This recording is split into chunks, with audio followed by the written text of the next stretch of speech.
ధ్వని. ఇది క్రీస్తు యేసు ప్రేమ ధ్వని, ఇది జగతిలో మ్రోగే సిలువ ధ్వని. పిలుచుచున్నది ప్రతి వారిని, వినుమా విశ్వసించుమా.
యేసునామం ముక్తినిచ్చే యేసునామం శాంతినిచ్చే యేసునామం ముక్తినిచ్చే యేసునామం శాంతినిచ్చే యేసునామం ముక్తినిచ్చే యేసునామం శాంతినిచ్చే యేసునామం ముక్తినిచ్చే యేసునామం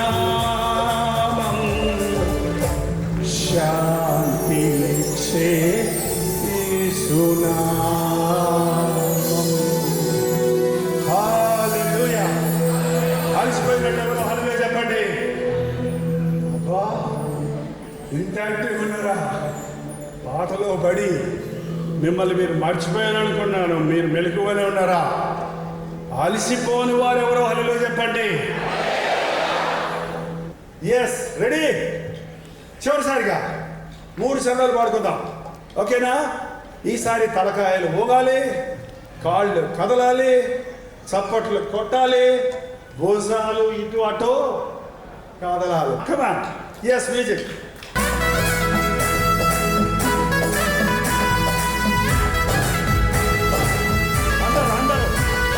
అందరూ కలిసి పాడదాం.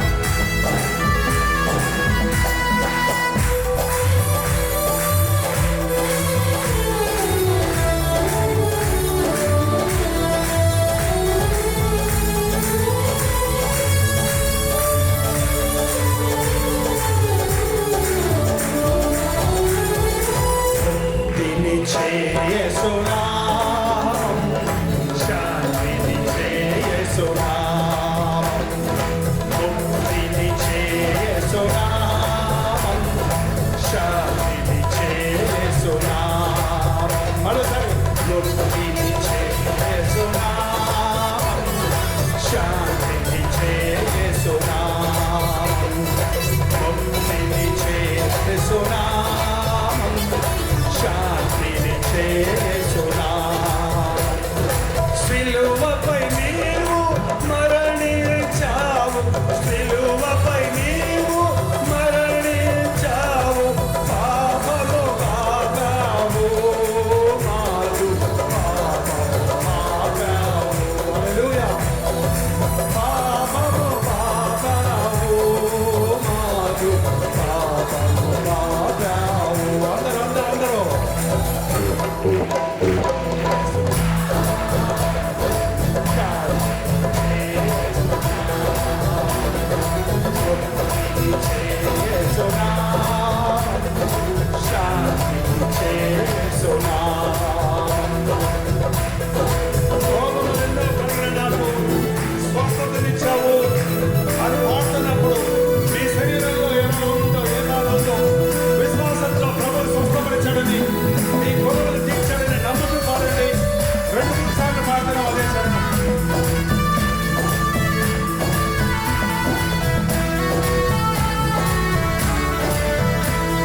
హల్లెలూయా.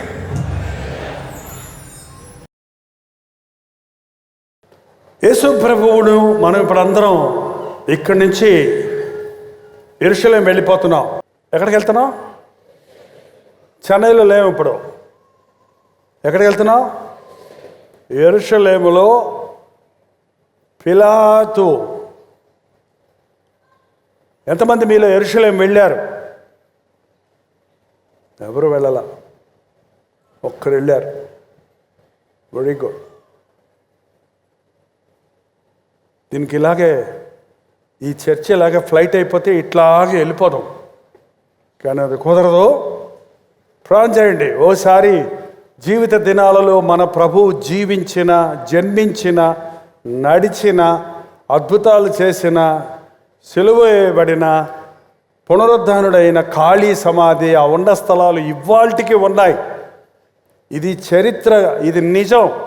యేసు ప్రభు కట్టుకథల దేవుడు కాదు. యేసు ప్రభు సిలువను గురించి మనం చాలాసార్లు వింటున్నాం.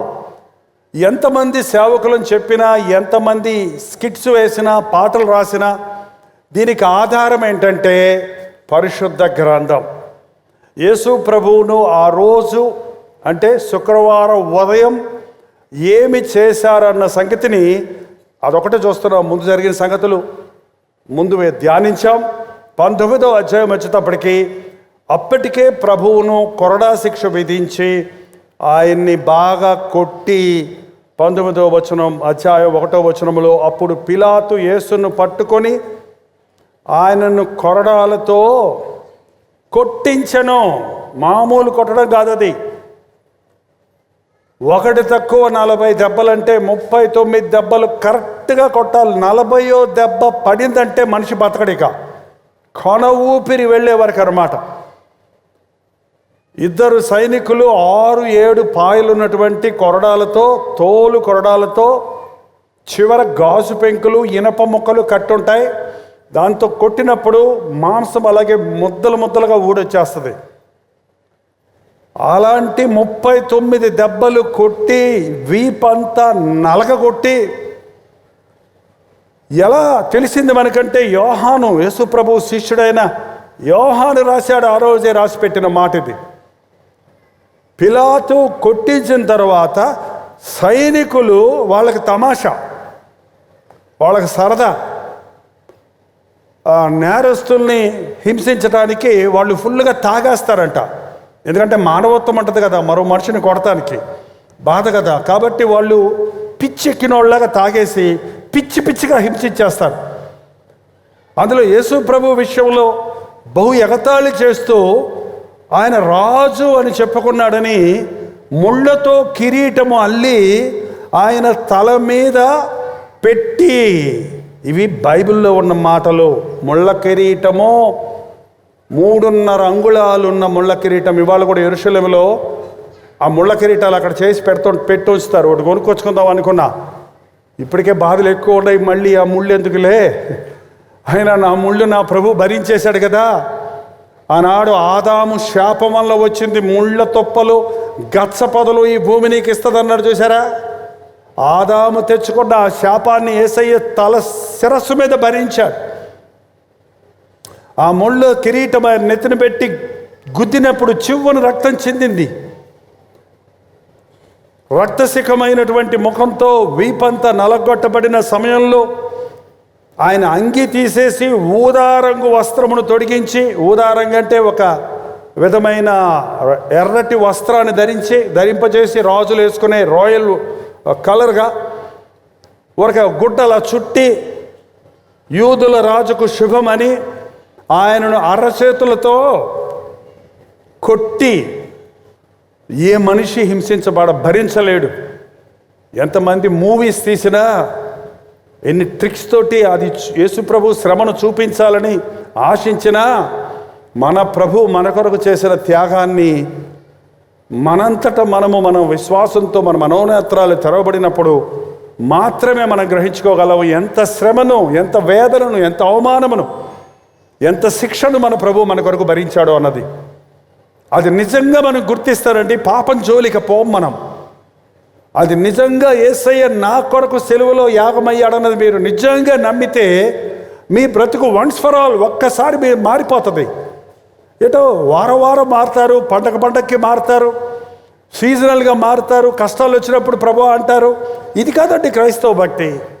ఏమో నాకు తెలియదు, నా జీవితంలో ఈ కలువరి సిలువ దర్శనాన్ని 1971 సంవత్సరం ఫిబ్రవరి 15వ తారీఖున సిలువ వేయబడిన క్రీస్తును ప్రత్యక్షత నాకు కలిగింది. నా మనసులో విశ్వాసం కలిగింది, నా కోసమే యేసు ప్రభు సిలువ వేయబడ్డాడని. నా పాపములన్నీ ఒప్పుకొని విడిచిపెట్టాను. ఆ రోజు నుంచి ఈ రోజు వరకు 51 ఇయర్స్ అయిపోయింది. మళ్ళీ ఎన్నడూ లోకము కొరకు, లోక పాపాల కొరకు, లోక ఆనందాల కొరకు, లోక విషయాల కొరకు కృతిపడలేదు. ఎంతమంది సిలువను వ్యక్తిగతంగా నమ్ముతున్నారు? ఎంతమంది క్రీస్తు నీ కోసమే కొట్టబడ్డాడు, అవమానపరచబడ్డాడు, నీ వీపు మీద పడవలసిన దెబ్బలన్నీ ఆయన మీద పడ్డాయి, నీకు రావలసిన అవమానమంతా ఆయన భరించాడు, నీ నిందంతా ఆయన భరించాడు, నీ శిక్షంతా ఆయన భరించాడని నమ్ముతున్నారు. ఆయన వీపును వేరు కొరడాలతో కొట్టి, ఆయన అరచేతులతో కొట్టి, ఆయన్ని ముళ్ళ కిరీటం పెట్టి, 5వ వచనం చూడండి, ఆ ముళ్ళ కిరీటమును ఊదారంగు వస్త్రము ధరించిన వాడై యేసు వెలుపలికి రాగా పిలాతు, ఇదిగో ఈ మనుష్యుడు అని వారితో చెప్పాను. ఆయన అలా తీసుకొచ్చి నిలబెట్టినప్పుడు అండి ఒళ్ళంతా రక్తపు ముద్దగా ఉంది, ముఖం మీదంతా రక్తం కారుతుంది. ఒక రెల్లు ఇచ్చారు చేతికి, దండం, రాజు దండంలాగాని. ఒక రెల్లు అంటే ఒక కర్ర ముక్క లాంటిది. అక్కడ నిలబడ్డప్పుడు, ఆయన చేతులు కట్టుకొని నిలబడ్డప్పుడు చాలామందికి అక్కడ ఆశ్చర్యం వేసింది. ఈయన గాలిని సముద్రాన్ని గద్దించాడు కదా, పుట్టుగుడ్డివాడి కాళ్ళు ఇచ్చాడు కదా, పుట్టుగుడ్డివాడి కళ్ళు ఇచ్చాడు కదా, పేతురు అత్తను ముట్టగానే ఆమె జ్వరం ఎగిరిపోయింది కదా, నానా విధములైన బంధకములలో ఉన్నవారిని విడిపించాడు కదా. ఈయన ఎందుకు ఇలాగా ఏ చేతగాని వాళ్ళ నిలబడ్డాడు? ఒక్కసారి విజృంభిస్తే, ఆయన మహిమ చూపిస్తే ఎంత బాగుంటని అక్కడ ప్రభు ద్వారా మేలు పొందిన వాళ్ళు, నా యేసు ప్రభువుని ఎవరు కట్టేయలేరులే, కొట్టేయలేరులే, చూడు ఆయన మహిమ చూపిస్తాడని ఎదురు చూస్తూ ఉన్నారేమో. కానీ ప్రభు వదకు తేబడిన గొర్రెపిల్ల వలె మౌనంగా ఉన్నాడు. ఎందుకొరకో తెలుసా? ఆయన నోరు తెరిస్తే నీకు నాకు ఈ రోజున విమోచన లేదు. ఆయన విడుదల పొంది ఉంటే, ఆ రోజు తనను తాను విడిపించుకోవడానికి ప్రయత్నిస్తే, ఈ రోజున మన పాపానికి ప్రాయశ్చిత్తం చేసేవాడు మరొకడు లేడు. నమ్మండి ఈ విషయాన్ని. అక్కడున్న పరిసయ్యులు, శాస్త్రులు అంటున్నారు, సిలువేయండి, సిలువేయండి, సిలువేయండి అని అరుస్తున్నారు. వాళ్ళకి అంత బాధ, అంత శ్రమ పెట్టినా వాళ్ళకి తృప్తి లేదు. ఆయన్ని ఎలా సంహరించాలా అని అసూయపరులు. ఎందుకో తెలుసా? చనిపోయిన లాజరును తిరిగి లేపాడు 4 దినాల తర్వాత. ఎప్పటి నుంచో అసూయతో, కక్షతో ఉన్న ఆనాటి పరిసయ్యులు, శాస్త్రులు, మత పెద్దలు, యూదా పెద్దలు, యేసుక్రీస్తు మెస్సయ్యని ప్రవచనాల నెరవేర్పుగా వచ్చాడని ఎరగని వారు,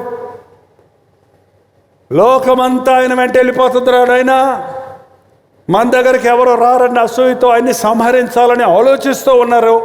అదను చూసుకున్నారు. యూదా దొరికాడు, వెండి నాణాలు ఇచ్చి ముద్దు పెట్టి అప్పచెప్పాడు. పట్టుకొచ్చి పెట్టినప్పుడు దేవుడు, యేసు ప్రభు శక్తి లేనివాడు అనుకుంటున్నారు. చాలామంది ఈ రోజుకి అపహసిస్తున్నారండి. మీ దేవుడు ఏంటి 3 మేకల మీద వేలాడేవాడు, కర్ర మీద వేలాడేవాడు దేవుడు ఏంటి?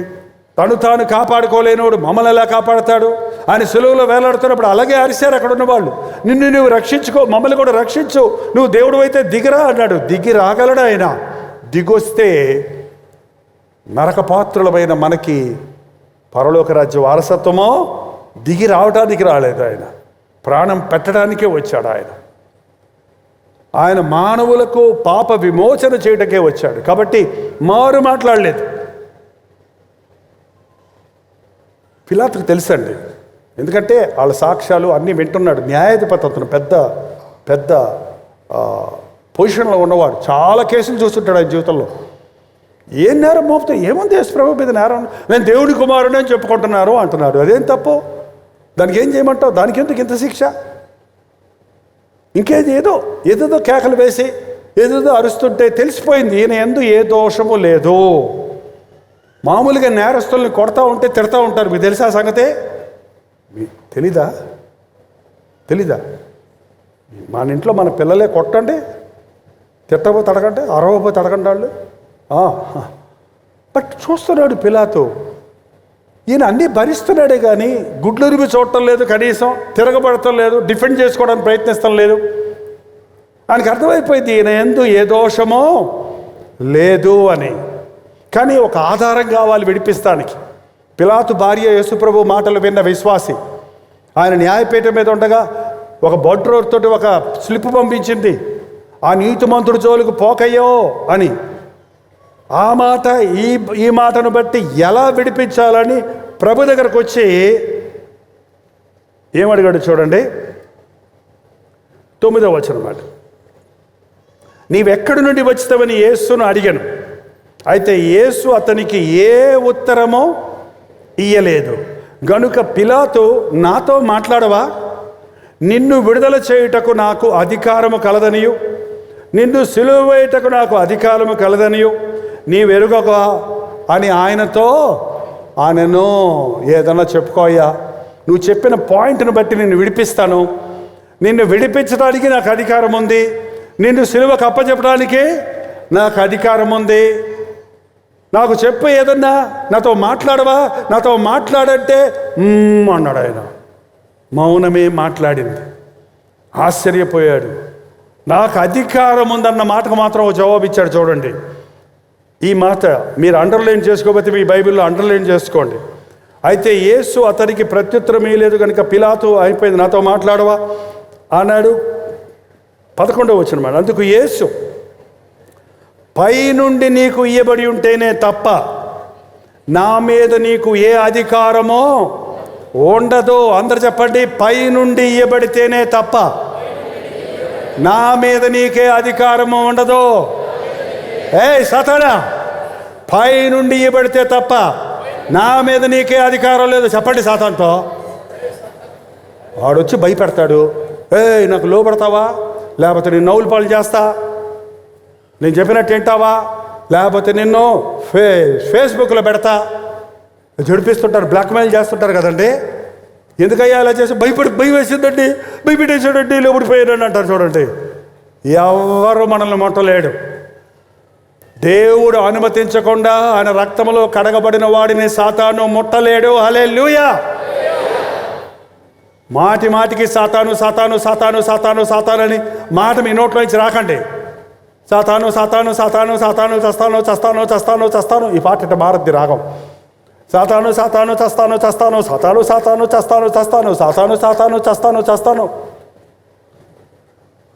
ముక్తినిచ్చే యేసునామం, శక్తినిచ్చే యేసునామం. నా మీద సాతాను నీకు అధికారం లేదు. నేను ఎవరు సొత్తు? రక్తం ఇచ్చికొన్నాడు నా యేసు ప్రభు. చెప్పండి, నోటితోటి ఉచ్చరించండి. అరే మోగ బొమ్మల్లాగా ఉంటారు. కమాన్, నేను యేసు ప్రభు సొత్తు. నన్ను ఆయన విలువ పెట్టి కొన్నాడు. సాతాను నీకు నా మీద అధికారం లేదు. పా, నన్నేంటి బెదిరిస్తావు? నన్నేంటి భయపెడతావు? నన్నేంటి లొంగదీయాలని చూసుకుంటున్నావు? ఏసైతో చెప్తాను జాగ్రత్త.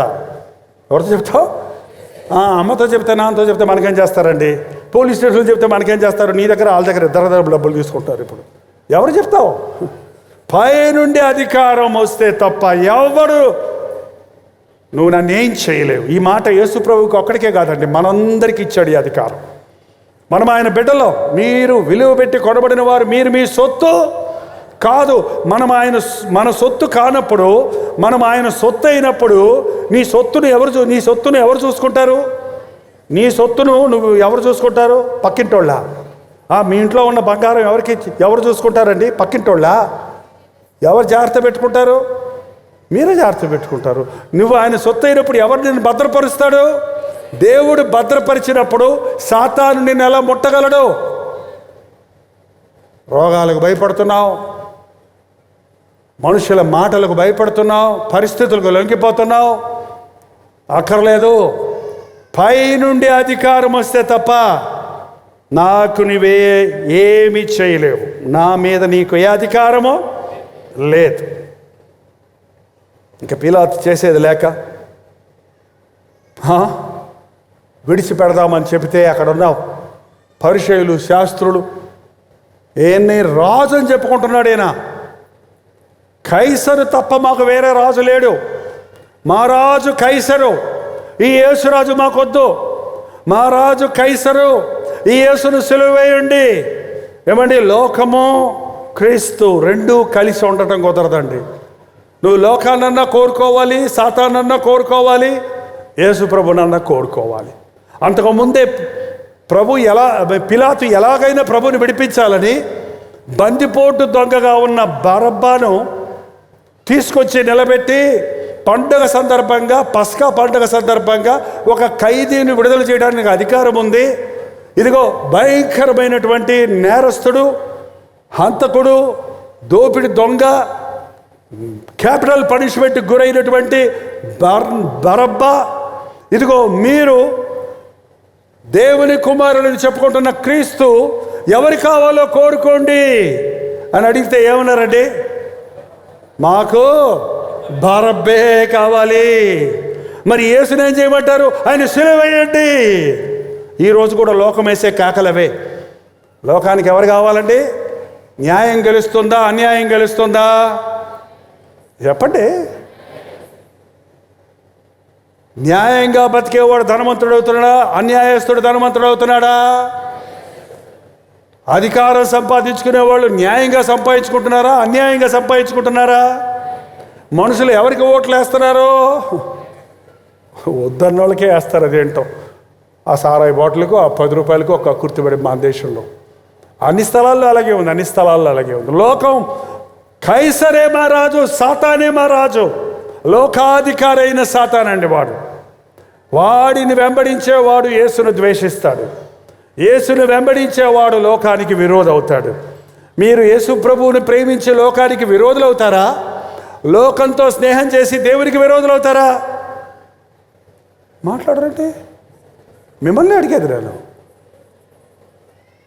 ఎవరు కావాలి? యేసు ప్రభు కావాలా, బరబ్బా కావాలా?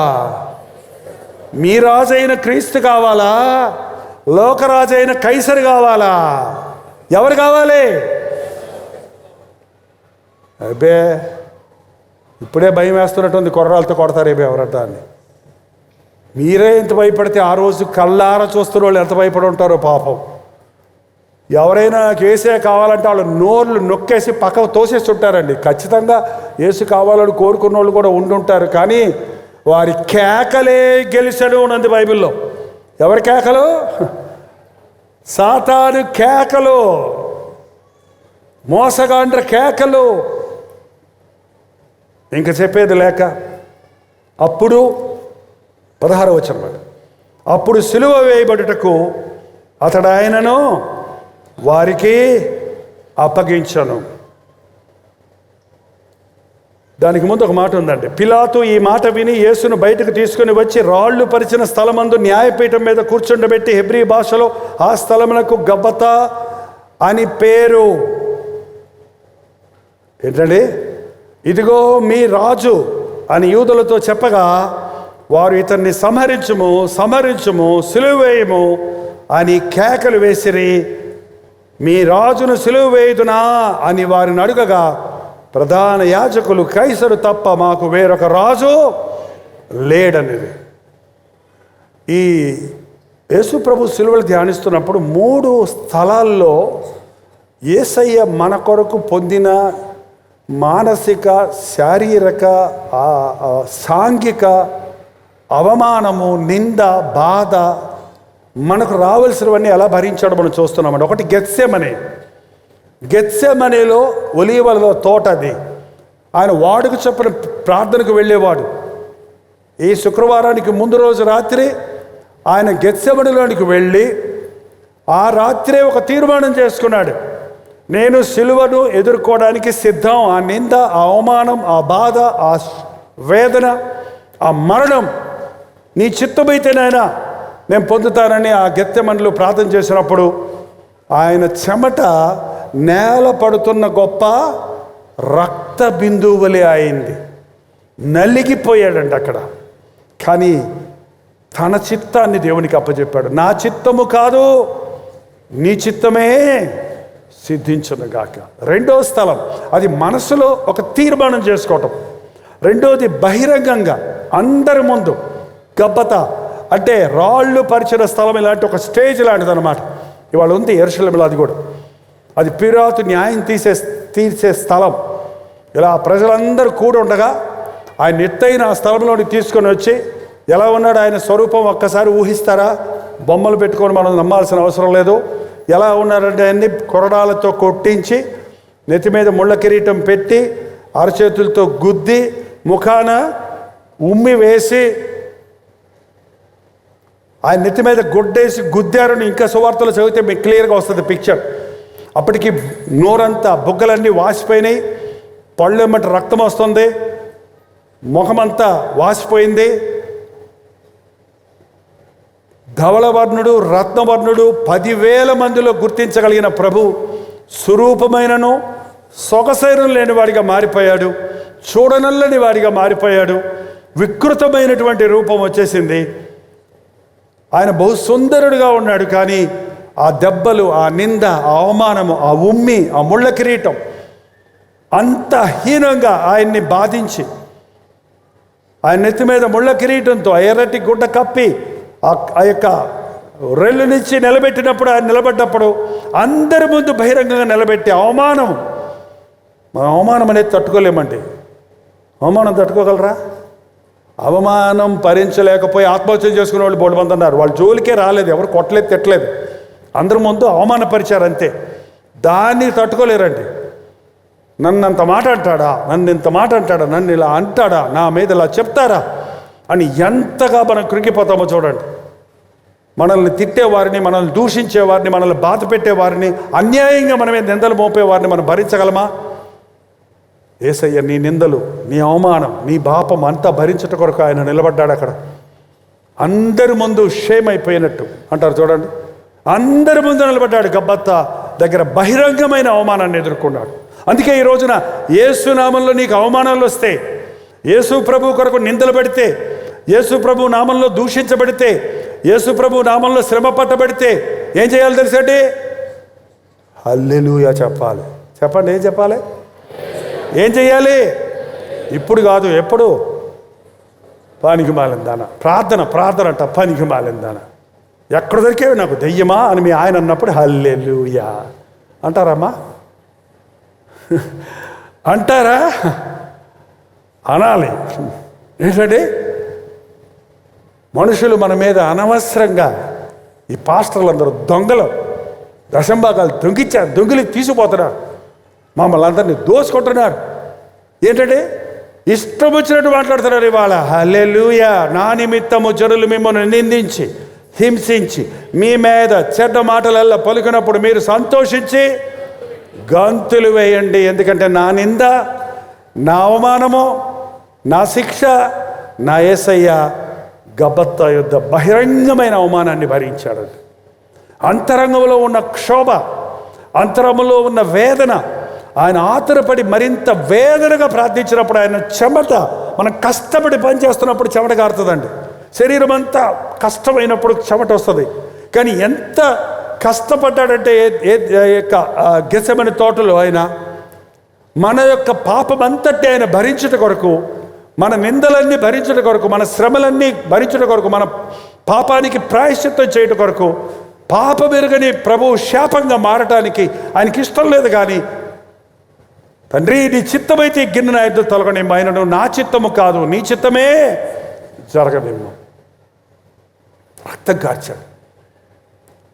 గబత్తా దగ్గర ఆయన రక్తశిఖమైన శరీరంతో నిలబడి అవమానాన్ని పొందిన తర్వాత సిలువ వేయటానికి అప్పచెప్పినప్పుడు 17వ వచనంలో వారు యేసును తీసుకొని పోయేది, ఆయన తన సిలువ మోసుకొని కపాలమను స్థలమునకు చోటికి వెళ్ళెను. హెబ్రీ భాషలో దానికి గొల్గోతా అని పేరు. మొదటిదేంటి? గెత్సెమని. రెండోది ఏంటి? గబత్తా. మూడోది ఏంటి? గొల్గోతా. తెలుగులో గొల్గోతాకి కపాలము, ఎందుకంటే ఆ కొండ పుర్రె ఆకారంలో ఉంది కాబట్టి దాన్ని కపాలం అని తెలుగులో ట్రాన్స్లేట్ చేశారు. బట్ హీబ్రూ భాషలో అది గొల్గోతా. అది గ్రీకులో కాల్వరీ. గ్రీకు భాషలో దానికి కాల్వరీ అంటారు. యేసు ప్రభు సిలువ వేయబడిన ఆ స్థలాన్ని గుర్తు చేసుకోవటమే ఈ కల్వరీ అనే పేరు పెట్టుకోవటం. దీన్ని కొంతమంది ఎగతాళి చేస్తున్నారు, పుర్ర పెట్టుకొని వెంబడిస్తున్నారు. పుర్రను పట్టుకున్నాడు. రే పిచ్చోడా, ఆ పుర్రే లేకపోతే నీ పుర్రే పగిలిపోతరా. కపాలంలో యేసు ప్రభు సిలువలో వెరలాడి ఉండకపోతే మనం ఇంకా ఎక్కడున్నామని చెప్తుంది బైబిల్. తెలుసండి, మనం ఇంకా మన పాపముల్లోనే ఉన్నాము. ఆయన సిలువలో మరణించాడు కనుక మనకు జీవం కలిగింది. ఈ జీవం మాత్రం కాదు, నిత్య జీవము. అందరూ మరణిస్తారు. యేసుప్రభుని నమ్ముకుంటే మరణించరా అని అడుగుతారు కొంతమంది. యేసుప్రభుని నమ్ముకున్న వాళ్ళు కూడా చచ్చిపోతున్నారు కదండి. పాస్టర్లు కూడా చచ్చిపోతున్నారు కదండి. అవును, అందరం చచ్చిపోతాం. పాస్టర్ గారులు అయితే చచ్చిపోతారు, కోవిడ్ వచ్చి చచ్చిపోతారు, ఏ రోగం లేకుండా చచ్చిపోతారు, రోగాలు వచ్చి చచ్చిపోతారు. ఎలీషా లాంటి దైవజనుడే రోగంతో చచ్చిపోయాడు చివరికి. అందుకు దేవుడు లేడంటావా? అందుకు యేసుప్రభు స్వస్థత చేయలేడంటావా? చావు ఈ లోకంలో అందరికీ తథ్యమండి. కానీ చనిపోయిన తరువాత మరొక మరణం ఉంది. దాని పేరేంటో తెలుసా? రెండవ మరణము. ఎవరి పేరు జీవ గ్రంథంలో వ్రాయబడి ఉండదో వారు అగ్ని గంధకములతో అంటే గుండములో పారవేయబడతాడు. ఇది రెండవ మరణము. అక్కడ అగ్ని ఆరదు, పురుగు. ఆ నిత్య నరకం నుండి తప్పించడానికే ప్రభు మనకి మన మరణాన్ని మింగేశాడు. నా యందు విశ్వాసం వచ్చిన వాడు మరణించడు, మరణించినను తిరిగి దాన్ని పౌలు అన్నాడు, నా మట్టుకైతే బ్రతుకుట క్రీస్తే, చావైతే లాభం. అంటే అర్థమేంటి? పరలోకం, ప్రభుతో ఉంటాడు. అది గొప్ప భాగ్యం నాకు. మన మరణాన్ని సిలువలో భరించాడు ప్రభు. ఆ గొల్గోతా కొండ మీద ఆయన్ని తీసుకుని వెళ్ళి అక్కడ ఈ వైపున ఒకడిని ఆ వైపున ఒకడిని మధ్యన యేసును ముంచి ఆయనతో కూడా ఇద్దరిని సిలువ వేసిరి. 3 సిలువలు చూస్తున్నాం. ఆ మధ్య సిలువ ఆ ఘోరమైన ఆ నేరస్తుడైన బరబ్బా కొరకు చేసింది. ప్రధాన నేరస్తుడైన ఆ రోజున రోమ్లోనే ప్రధాన నేరస్తుడిగా చాలాసార్లు తప్పించుకున్నప్పుడు పట్టబడినటువంటి ప్రధాన నేరస్తుడి కోసం చేసిన సిలువ. కానీ ఆ సిలువను ఏ నేరము చేయని, ఏ పాపము లేని, ఏ దోషము లేని క్రీస్తు ఆ మరణాన్ని భరించాడు. చరిత్ర చెబుతుంది, ఆ బరబ్బా తన స్థానంలో యేసు ప్రభు మరణించాడని తెలిసినప్పుడు గుండెలు బాదుకొని రోధించి యేసు ప్రభువుని రక్షకుడిగా అంగీకరించాడని. ఆ రోజు బరబ్బా మాత్రమే కాదండి, ఈరోజు మనందరం మన స్థానంలో ప్రభు సిలువ వేయబడ్డాడని నమ్మవలసి ఉందండి.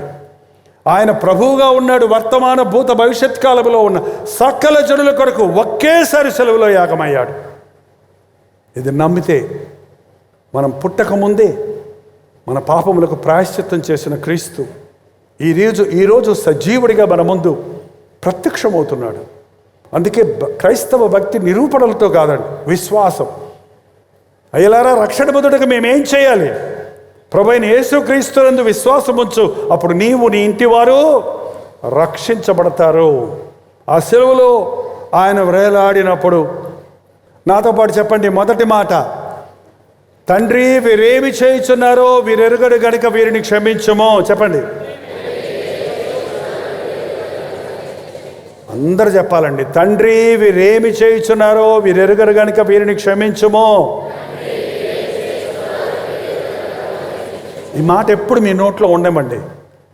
తండ్రి, నా భార్య ఏం చేస్తుందో ఆమె తెలియటం లేదు, ఆమెను క్షమించుము. తండ్రి, నా భర్త ఏం చేస్తున్నాడో ఆయన తెలియటం లేదు, క్షమించుము. ప్రభా, నా బిడ్డలు ఏం చేస్తున్నారో వాళ్ళకి అర్థం కావట్లేదు, వారిని నాశనం చేసుకుంటారు, వారిని క్షమించు.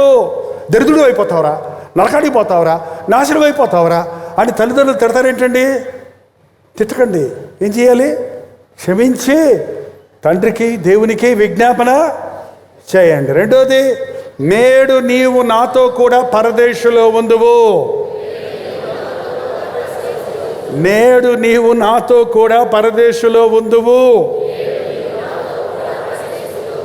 యేసు ప్రభువును నమ్మిన వారు ఆయనతో కూడా పరలోకంలో ఉంటారు. పరదేశం అంటే ఏంటి, పరలోకం అంటే ఏంటి అడుగుతుంటారు కొంతమంది. ఏమండి, హాల్లో కూర్చున్నాం మనం. హాల్ బయట అక్కడ ఆ వరండాలాగా ఉంది, పోర్టికోలాగా ఉంది కదా, ఉందా లేదా అక్కడ? అది హాలేనా? పోర్టికోలో ఉన్నాను అంటే హాల్లో లేవా అన్నామనుకో, హాల్లో లేను, పోర్టికోలో ఉన్నాను, వరండాలో ఉన్నాను అన్నాడు అనుకోండి, అతను ఎక్కడున్నాడు? ఏందో ఎంతసేపు ఆలోచిస్తారు. బయట ఉంటే వేరే సంగతి, బయట ఉంటే అది బయట వేరే సంగతి. లోపల వరండాలోకి వచ్చేసాడు, మెయిన్ హాల్లోకి వచ్చేసారండి. ఇంట్లోకి రాలేదు, వంటగదిలో రాలేదు. పోనీ ఇట్లా చెప్తే అర్థమవుతుంది మీకు. ఆ వంటగది అంటే ఎంత ఇష్టమో చూడండి. అబ్బా బాబా బాబా, పరదేశం అనేది ఒక కనిపెడుతున్నారు. యేసు ప్రభు, నా ద్వారా తప్ప ఎవరు తండ్రి వద్దకు వెళ్ళలేరు. పాత నిబంధన భక్తులందరూ పరదేశంలో ఉన్నారు, అందుకే పరదేశ్ చెప్పబడింది. అంటే పరదేశికి పరలోకానికి తేడా ఏం లేదు, తలుపు తీసుకుంటే లోపలికి రావటం అంతే. దీని గురించి పెద్ద థియాలజీ అక్కర్లేదు, దీన్ని ఆర్గ్యుమెంట్ చేయాల్సిన అవసరం లేదు. నమ్ము. యేసు ప్రభువుని నమ్మిన వారు పరదేశంలో ఉంటారా, పరలోకంలో ఉంటారా? ఏంటో, పరలోకంలో ఉంటాం. యేసు, నీ రాజ్యముతో వచ్చినప్పుడు నీవు నన్ను జ్ఞాపకం చేసుకో అని ప్రేసిన ప్రార్థనకి ప్రభు ఇచ్చిన సమాధానం, పొరా దొంగోడ దౌర్భాగ్యుడ, జీవితం అంతా నీ ఇష్టం వచ్చినట్టు బతికేసి ఇప్పుడు శిలువలో చచ్చిపోయేటప్పుడు దేవుడా యేసయ్యా అంటావు. నీ సావు నువ్వు చాలా అన్నాడా? నేనే చాలా వేదనలో ఉన్నాను, నాకే ఊపిరి ఆడటం లేదు, మేకుల్లో వేలాడుతున్నాను, నీతోటి ఎక్కడ మాట్లాడమంటావు అన్నాడా? అనలేదండి. ఏమన్నాడు? మొట్టమొదట యేసు ప్రభు శిలువలో ఉండగానే రక్షించిన మొట్టమొదట ఆత్మ ఎవరో తెలుసండి? పేతురు కాదు, యోహాను కాదు, ఎవరండి? భయంకరమైన నేరస్తుడు. కొంతమంది దేవుడు నన్ను క్షమించడు, నేను క్షమించలేనంత పాపిని, ఇంకా నాకు క్షమాపణ లేదు. చాలాసార్లు క్షమించేశాడు, చాలాసార్లు ప్రభువుని క్షమాపణ అడిగేశాను, ఇంకేం ముఖం పెట్టుకుని మళ్ళీ చర్చికి వెళ్ళేది, ఇంక నేనేం లేదు, దేవునికి ఏం ప్రార్థన చేసేది, ఇన్నిసార్లు ఇన్ని రకాలుగా ఎరిగెరిగే పాపం చేసేది, నాకు క్షమాపణ లేదని అనిపిస్తుందా? అది సాతాను బోధ, అది సాతాను గుసగుసలో. ఎంత పాపినైనా చేర్చుకోవడానికి ఆయన సిద్ధంగానే ఉన్నాడు. నా ఎద్దుకు వచ్చి వారిని నేను ఎంత మాత్రమో తోసివేయనన్నాడు. ఒకవేళ ఈ మధ్యాహ్న సమయంలో ఎవరైనా భక్తిలో జారిపోయి అస్థిరమైన పరిస్థితుల్లో ఉండుంటే, ఏదో ఒక నా బతికలాగా అయిపోయింది అంతేలే అనే నిర్లక్ష్యంగా ఉంటే, ఈరోజు ప్రభు మీతోటే మాట్లాడుతున్నాడు అండి. ఈరోజు నీవు సిలువ చెంతకు వచ్చావు, ఇక్కడ నీ ముందు కల్వరి సిలువలో విరాలాడుతున్న ప్రభువు ఉన్నాడు. నీవు యేసయ్యా నన్ను జ్ఞాపకం చేసుకోవా అని ఒక్క మాట అంటే చాలు, పో అండు రా అంటాడు. ఆయన రక్తం కడగలేనంత పాపం ఈ లోకంలో ఏది లేదు, ఆయన క్షమించలేనంత ఘోర పాపి ప్రపంచంలో ఎవడో లేనే లేడు. ఇది గుర్తుపెట్టుకోండి. మూడో మాట, అప్పుడు యేసు ప్రభు తల్లిని తీసుకొని వచ్చాడు యోహాను. అమ్మా ఇదిగో నీ కుమారుడు అని యోహాను వైపు చూసి, ఇదిగో నీ తల్లి అని ఒకరికొకరు అప్పగింతలు చేశాడు. అసలు ఆ స్థలంలో ఆ సెలవులో వేలాడుతున్నప్పుడు ఆ వేదనకి, ఆ ఎర్రటెండ, ఈ మధ్యాహ్న సమయం ఇది, మనమైతే ఏసీలో కూర్చున్నాం, అక్కడ ఎర్రటెండలో వేలాడుతున్నాడు. గాయాలన్నీ, రక్తం అంతా పిడసగట్టిపోయింది, ఆ ముఖం మీద రక్తము అంతా ఎండిపోయింది. ఆ నిలువుల ఆకాశానికి భూమికి మధ్య రెండు మేకుల మధ్య శరీరం అంతా వేలాడుతుంది. ఊపిరి పీల్చుకోవడమే కష్టమంట, అసలు ఊహించలేము. అలాంటి సమయాల్లో చాలామంది నేరస్తులు పిచ్చోళ్ళు అయిపోతారు, బూతులు తిడతారట, గావు కేకలు పెడతారట. కానీ అంత శ్రమలో, అంత వేదనలో తన కన్న తల్లిని గుర్తు చేసుకొని, అమ్మా ఇదిగో నీ కుమారుడు, నీ హృదయంలో నుండి ఖడ్గము దూరును అని సిమియోను చెప్పిన మాట జ్ఞాపకం చేసుకుంది మరియా. తన కళ్ళ ముందు తను జన్మమిచ్చిన కుమారుడు నరక యాతన అనుభవిస్తున్నప్పుడు ఆమె కుమిలిపోతుండగా ఆమెను తన ప్రియ శిష్యుడైన యోహానికి అప్పచెప్పాడు. యోహాను యేసుప్రభు శిష్యుల్లో చిన్నవాడు. ఎప్పుడు యేసు రొమ్మును ఆనుకునేవాడు. అమ్మలాగా యేసయ్యను ప్రేమించాడు. యేసు ప్రేమించిన శిష్యుడు అని రాసుకున్నాడు యోహాను సువార్తలో. చూడండి, నా యేసయ్య నన్ను వదిలిపెట్టి వెళ్ళిపోతున్నాడని ఎంతో వేదనలో ఉన్నాడు. నేను తల్లిగా తండ్రిగా ఏంచానని. కాబట్టి వారికి ఒకరినొకరు అప్పగించాడు. ఎప్పుడునంటే యేసు ప్రభు నేర్పించేది మనకు బాధ్యత కలిగి ఉండాలి. ముదిమే వయసు వచ్చినప్పుడు నీ తల్లిని నిర్లక్ష్యమో పెట్టొద్దు. యేసు ప్రభు జీవితం అంతా ఏం బోధించాడో దాన్ని అలాగే చూపించాడండి. ఆ 7 మాటల సారంలో ఆయన ఏం చెప్పాడో అది అక్షరాల పాటించడం అనేది మనం చూస్తున్నాం. మనకు నేర్పించడానికి ఆ స్తుతి పలుకులు మన జీవితాల్లో నేర్చుకోవాలి. తల్లిదండ్రుల్ని సన్మానించండి, ఒకరినొకరు ఆదరించుకోనండి. 4వ మాటగా ఏలీ ఏలీ లామా సబక్తాని, నా దేవా నా దేవా నన్నేలా చేయి విడిచితివి.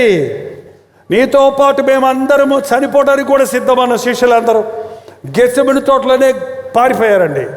శిష్యులందరూ పారిపోయారు, వదిలిపెట్టారు. ఒక్కడు లేడు పక్కన. ఐఎమ్ రెడీ, నీతో చావడానికి కూడా సిద్ధమన్న పేతురు కూడా లేడు అక్కడ. ఆయన గొల్గొతా కొండ వరకు సిలువ మోసుకుంటూ వెళ్తున్నప్పుడు స్వస్థత పొందిన వాళ్ళు, మేలు పొందిన వారు, ఆహారం భుజించిన వాళ్ళు, అద్భుతాలు చూసిన వాళ్ళు ఒక్కళ్ళు కూడా అక్కడ కనపడటం లేదు. కొంతమంది స్త్రీలు మాత్రం ఏడుస్తున్నారంట. అసలు పురుషుడు లేడు. ఆ స్త్రీలు కూడా ఒక 10 మంది, హ్యాండ్ఫుల్ ఆఫ్ పీపుల్. వాళ్ళు ఏడుపు చూసి ప్రభు అన్నాడు, నా కోసం ఏడవకండి, మీకోసం, మీ బిడ్డల కోసం ఏడవండి. ఇప్పుడు సిలువ దగ్గరికి యోహాను తల్లి వచ్చారు. ఇక ఆ యేసు ప్రభు వేదన చూడలేడని యోహాను తల్లిని తీసుకొని చెప్పిన తర్వాత 3వ మాట అయిన తర్వాత వెళ్ళిపోయాడు. అందరూ వదిలిపెట్టేశారండి. మిమ్మల్ని ఎవరైనా ఎప్పుడైనా అందరూ వదిలేశారన్న భావం వచ్చిందా? నాకు ఎందరో ఉన్నారు కానీ ఏం ప్రయోజనం లేదనే ఆలోచన వచ్చిందా? లేదా? వస్తుంది ఒకరోజు. నేను నమ్ముకున్నాను, నన్ను నట్టేట్లో ముంచావే అనే పరిస్థితి ప్రతి ఒక్కరికి ఏదో సందర్భంలో కలుగుతుందండి. నమ్మకండి. మనుషులను నమ్ముకునేట కంటే యేసు ప్రభువును నమ్ముకునుట మేలు. అందరూ వదిలేశాడు, కానీ నేను నా తండ్రి ఏకమై ఉన్నాం. ఎప్పుడు యేసు ప్రభు చెప్పే మాటలంటే చెప్పండి, నన్ను చూచిన వాడు తండ్రిని చూస్తున్నాడు. నేను చెప్పే బోధ నాది కాదు, నా తండ్రి బోధ. నా తండ్రి నేను ఏకమై ఉన్నాం అన్నప్పుడు ఇప్పుడు తండ్రి కుమారుణ్ణి వదిలేశాడండి. యేసుక్రీస్తు అంటే నాకు చచ్చే అంత ప్రేమ ఎందుకో తెలుసా? తండ్రి చాలా గొప్ప సృష్టికర్త. తండ్రిని మనం ఊహించలేము, ఆయన చెంత చేరలేము. చాలామంది అంచెదినాల్లో పరిశుద్ధాత్ముడు అంటారు. హల్లెలూయా. మనకు ఆదరణకర్తగా పరిశుద్ధాత్మను మనకు అనుగ్రహించాడు సర్వసత్యంలోనికి నడిపించడానికి. కానీ నా స్థానంలో నాలాగా శరీరధారిగా ఈ లోకంలోనికి వచ్చి నా కొరకు నా దోషమంతా ఒంటరిగా భరించి సిలువలో మరణించింది నా యేసుక్రీస్తు. ఎవరండి మనల్ని ప్రేమించేది ప్రాణం ఇచ్చినంతగా? ఎవరండి మన స్థానంలో మన నిందను అవమానాన్ని భరించడానికి సిద్ధపడేది? మన దోషమంతా ఆయన మీదకి వచ్చినప్పుడు ఒక్కరిగా తండ్రి కూడా వదిలేశాడు. పాపాన్ని సహించలేడు పరిశుద్ధుడైన తండ్రి. అందుకే ఏదైనా తోటలో నుండి ఆదాము మమ్మల్ని వెళ్ళగొట్టేశాడు. అక్కడ ఆ 1,000,000 సూర్యుల వెలుగు కలిగిన ప్రభువును దర్శించలేం, మనం దేవుని దర్శించలేం, తండ్రిని. కాబట్టి యేసు ప్రభు తను తాను తగ్గించుకొని తను రక్త మాంసాల్లో పాలిభాగస్తుడై మనలాగా మామూలు మనిషిగా ధనవంతుడై ఉండి సింహాసనాన్ని వదిలి సిలువకు వచ్చాడు. ఆయన ప్రేమ వర్ణనాతీతమైనది. ఒంటరిగా సిలువలో సకల మానవుల పాపాలు భరించాడు. ఇదిగో లోక పాపములను మోసుకొని పోవు దేవుని గొర్రెపిల్ల అని చెప్పిన యోహాను చెప్పిన మాట అక్షరాలు అక్కడ నెరవేరింది. నీ పాపం నా పాపమే కాదండి, లోక పాపములను మోసుకొని పోవుటకు వచ్చిన దేవుని గొర్రెపిల్లగా సిలువలో ఒంటరిగా భరించవలసి వచ్చినప్పుడు నా దేవా నన్ను ఎలా చేయి విడిచితివి అని కేక వేసినప్పుడు చుట్టూన్న వాళ్ళు ఎగతాళి చేశారట. అబో ఏలియా అని పిలుస్తున్నాడు కాబోలు, వచ్చి విడిపిస్తాడేమో చూద్దాం. ఆ బాధలో కూడా ఇంకా అవమానాన్ని పొందుతున్నప్పుడు కూడా ఆయన భరించాడు. ఊరకే పాటలు పాడుతున్నావు, నా పాపం భరించావు, నా శ్రమను భరించావని. నిజంగా మన మనోనేత్రాలు తెరవబడినప్పుడు, సులువులో వేలాడుతున్న క్రీస్తు మన ముందు ప్రత్యక్షపరచబడినప్పుడు, ఆయన ఎంత గొప్ప త్యాగాన్ని మన కొరకు చేశాడో గుర్తించినప్పుడు మన జీవితాలు మారిపోతాయండి. పెంట కోసం, గత్తరి కోసం తత్తరపడం మనం. పరిశుద్ధుడైన పౌలు సౌలుగా ఉన్నప్పుడు ఈ లోకాధికారం కోసం, మతాధికారం కోసం, మత వైరాగ్యం కోసం, లోక జ్ఞానం కోసం తాపత్రయపడినటువంటి వాడు ఎప్పుడైతే శిలువ దర్శనాన్ని చూశాడో, పౌలు అంటే చిన్నవాడని అర్థమండి. చిన్నవాడు అయిపోయాడు ఆయన. నాకు ఏమేమి లాభకరములో అవన్నీ పెంటగా ఎంచుకుంటున్నాను, నష్టంగా ఎంచుకుంటున్నాను, ఈ లోకాన్ని పెంటగా ఎంచుకుంటున్నాను. నేను యేసు ప్రభు దగ్గరికి పరిగెడుతున్నాను. అది ఒక క్రైస్తవుడి సాక్ష్యంగా ఉండాలి. నేను యేసయ్య బిడ్డనంటూ పెంటలో కూర్చుంటే ఎట్టండి? నేను యేసయ్య బిడ్డనంటూ పెంట పొగ చేసుకుంటుంటే ఎట్టా? నేను యేసయ్య బిడ్డనంటూ నాకు వచ్చే ఈ లాభాన్ని ఎలా పోగొట్టుకుంటాను? ఏంటి నీకు వచ్చే లాభం? ఆ 1000 రూపాయల లాభమా? ఆ ఓటీ చేస్తే వచ్చే 10,000 రూపాయల? ఆ లంచం వల్ల వచ్చిన 1,00,000 రూపాయల? ఈ లోకంలో వచ్చే మన్ననలు, మనుషులు పెట్టే పొగడ్తలా? ఏంటి వాటి వదలలేవా? నిన్ను పొగుడునోడే మళ్ళీ రేపు తిడతాడు. నీకు తెలుసా? నీకు ఎప్పుడైనా ఇవాళ జయ కొట్టిన వాళ్ళే రేపొద్దున నిన్ను నవ్వుల పాలు చేస్తారు. మనుషులు నమ్మొద్దు, లోకాన్ని నమ్మొద్దు, లోక అధికారాలు నమ్మొద్దు, లోక ధనాన్ని నమ్మొద్దు. ఇంత చదువుకున్నాను నేను, ఈ చదువులు పెట్టి దేవుని సేవకు రమ్మంటారే అంటారు ఏంటండి? పిచ్చోళ్ళు. ఎవరికండి చదువు? ఎవడండి? గమానియేలు పాదాల దగ్గర చదివాడైన, ధర్మశాస్త్ర ప్రవీణుడైన, పెద్ద విద్వాంసుడైన, తత్వవేత్త పౌలు పెంటంటే ఎంత? ఈ చదువులు, ఈ ఉద్యోగాలు, ఈ వ్యాపారాలు, ఈ లాభాలు ఏం తీసుకొచ్చాయి నీకు? ఎన్ని సమస్యలు, ఎన్ని తలపోట్లు, ఎన్ని గుండెపోట్లలోకి వచ్చాయో తెలీదా? చూడండి ధనవంతుల దగ్గర, చూడండి వాళ్ళ జీవితాలు, చూడండి వాళ్ళ అంతాలు, చూడండి. యేసును కలిగిన వాడు ధన్యుడు. యేసు అడుగు జాడల్లో నడిచిన వాడు భాగ్యవంతుడు. ఆయన సిలువెత్తుకొని ఆయనను వెంబడిస్తున్నవాడు దేవుని రాజ్యంలో సింహాసనం మీద కూర్చోబెడతాడన్నాడు ప్రభు. జీవ కిరీటం ఇస్తాడన్నాడు ప్రభు. ఈ లోకంలో కాస్త డబ్బుల కోసం కక్కుర్తి పడుతున్నావు, ఈ లోకంలోకి వచ్చే అధికారం కోసం కక్కుర్తి పడుతున్నావు. నాకు తెలియదు ఇక్కడ ఎవరైనా ఈరోజు దేవుడు మిమ్మల్ని సేవకు పిలుస్తుంటే నాకున్న ఈ ఆధిక్యతలు వదిలిపెట్టి, ఈ ఉద్యోగాలు వదిలిపెట్టి, ఈ లాభాలు వదిలిపెట్టి దేవుని సేవకు నేను ఎందుకు రావాలి, వస్తే నాకేమొస్తుంది అనుకునే తత్వంలో ఉండుంటే దేవుడు నీతోటి మాట్లాడుతున్నాడండి. ప్రభువు నీ కోసం పరలోకాన్ని వదిలిపెట్టి వస్తే నీ యాతన, నీ శ్రమ, నీ నరక శిక్షను భరించి నీ కోసం ప్రాణమిచ్చి నిన్న ఆయన గొప్ప వారసుడిగా చేసుకోవాలని ఆశిస్తుంటే ఇంకా లోకాన్ని ప్రేమిస్తున్నావేమో.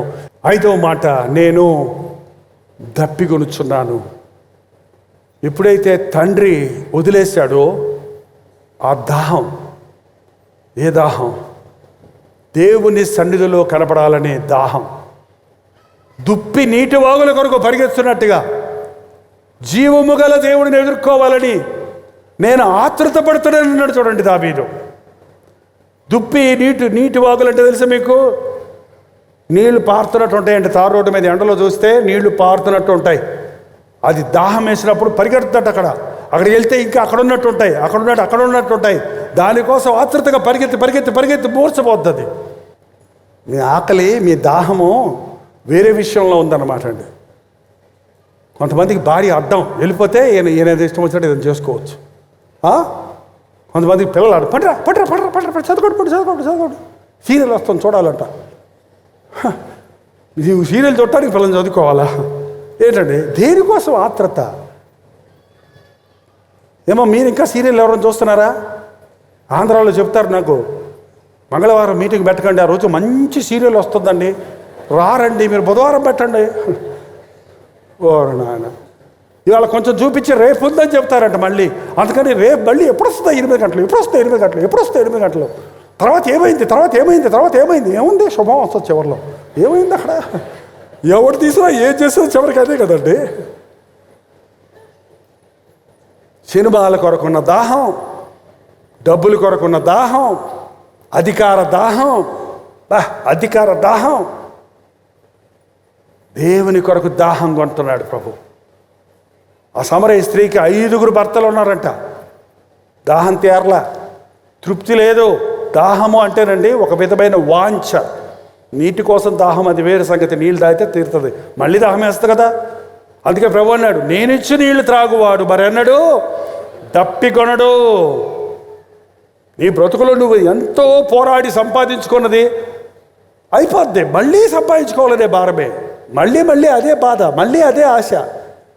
నువ్వు కష్టపడి సంపాదించుకుంటావు కానీ కొద్దిసేపట్లో ఆ తృప్తి అయిపోతుంది. కానీ దేవుడు ఇచ్చినప్పుడు, తృప్తి పరిచినప్పుడు నీ బ్రతుకంతా నీ దాహం తీరుతుంది. నేను దప్పిగొనుచున్నాను. మన యొక్క ధనదాహము, కామదాహము, అధికార దాహము, పాపము కొరకు దాహము, ఈ దాహాలన్నిటినీ ఆయన భరించి దప్పిగొనుచున్నాను నేను. అక్కడ చిరకను ఆయన నోటికి అందించారట.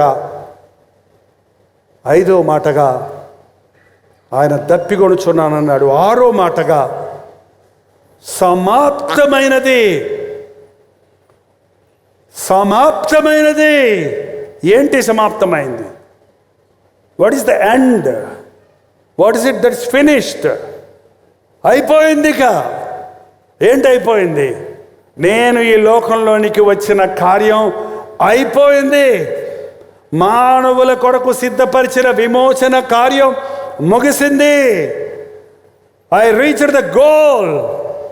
పరిగెత్తేవాడు చూడండి, గురికి వెళ్ళిన గురి చేరినంతే హా అని ఎంత సంతోషంతో కేకేస్తాడో, అలాగూ మధ్యలో ఎక్కడ వదిలిపెట్టకుండా ఎంత శ్రమైనా, ఎంత నిందైనా, ఎంత వేదనైనా, ఎంత అవమానమైనా ఆ సిలువ వేదనను భరించిన ప్రభు గట్టిగా కేక వేశాడు, సమాప్తమైనది. ఇవాళ మానవుడు రక్షణ పొందడానికి ఏం చేయక్కర్లేదండి. మీరు జపతపాలు చేయాలి, మీరు కాడుకలు తేవాలి, కొవ్వొత్తులు వెలిగించాలి, కొబ్బరికాయలు కొట్టాలి, మీరు కింద పడి దొరలాలి, మిమ్మల్ని మీరు గుచ్చుకోవాలి, మిమ్మల్ని మీరు శిక్షించుకోవాలి.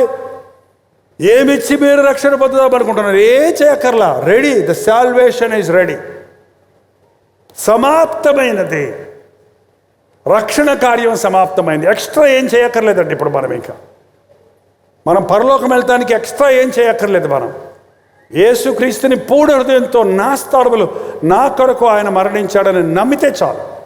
నీ ఒక్కొక్క పాపము ఆయన్ని ఎంత బాధ పెట్టిందో, ఎంత హింసించిందో, ఎంత అవమానాలు పాలు చేసిందో, నీ ముఖం మీద పడవలసిన ఉమ్ము ఆయన ముఖం మీద పడింది.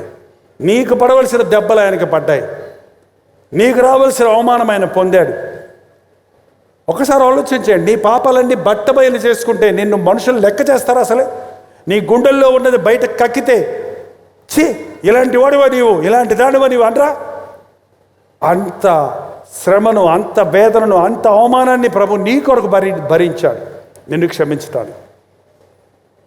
యేసుక్రీస్తు సిలువలో మరణించిన మాట ఇక్కడ యేసు ఆ చెరక పుచ్చుకొని సమాప్తమైనదని చెప్పి ఆత్మను అప్పగించాను. అలాగే లూకా సువార్త 23:46 ఒకసారి చూడండి.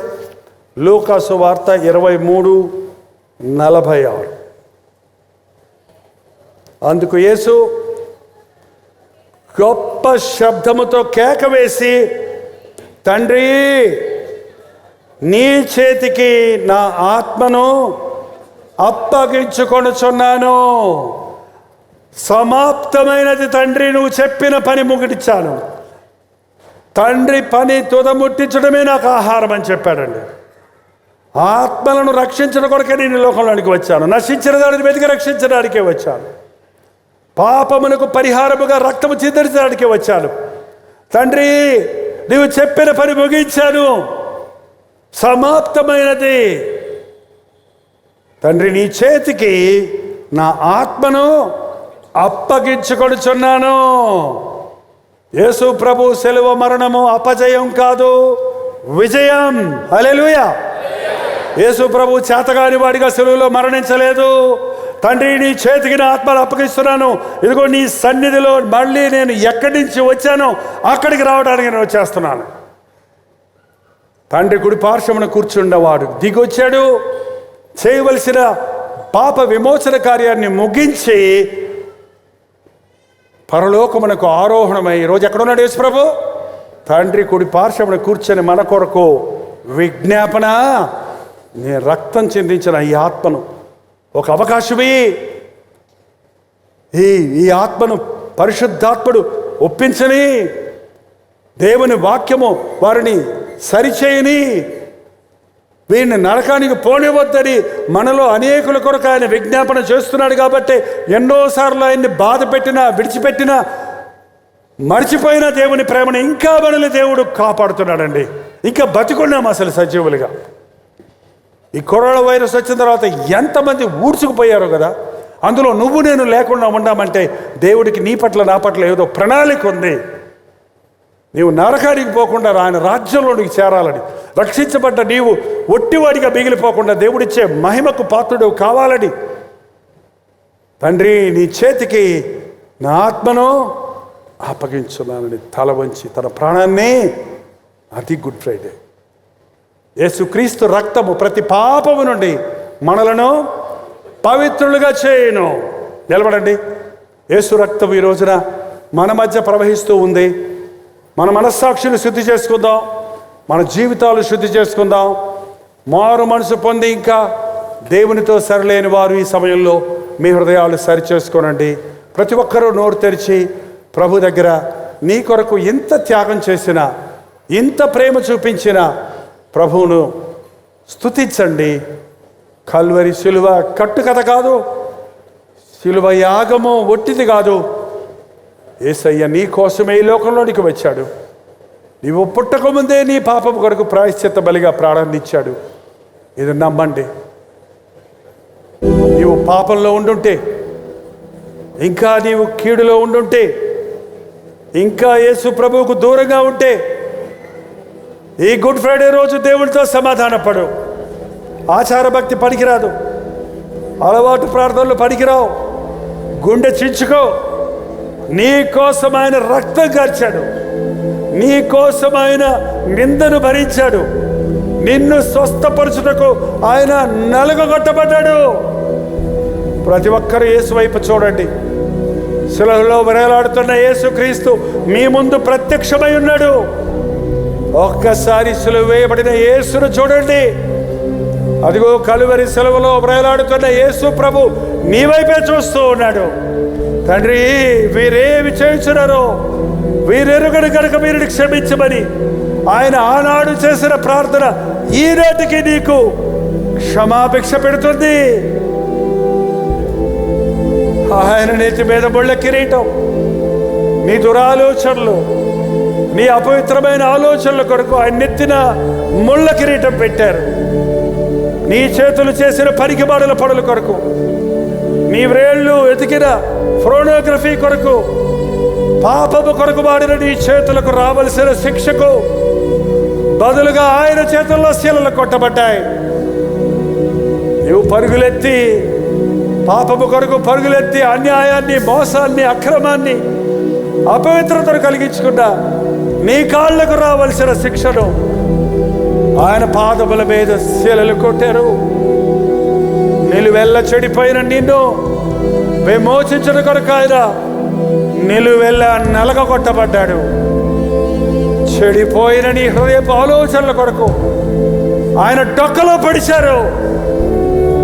నీవు పొడవబడవలసిన స్థలములో, నీవు శిక్షించబడవలసిన స్థలములో, నీవు భరించవలసిన నిందను, నీవు భరించవలసిన పాప శిక్షను, నీవు పొందిన శాపమును కొట్టువేయటకే యేసయ్య సెలవులో యాగమయ్యాడు. అయ్యా, నా యేసయ్యా, నీకు వందనాలయ్యా.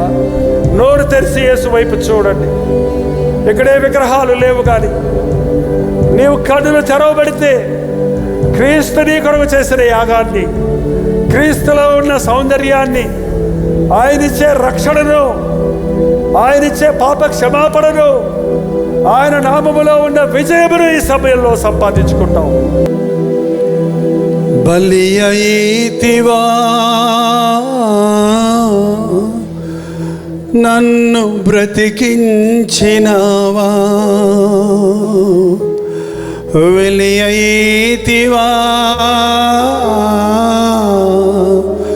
నన్ను వెలిగించినావా, బలి అయితివా నన్ను బ్రతికించినావా వెలి అయితివా నన్ను వెలిగించినావా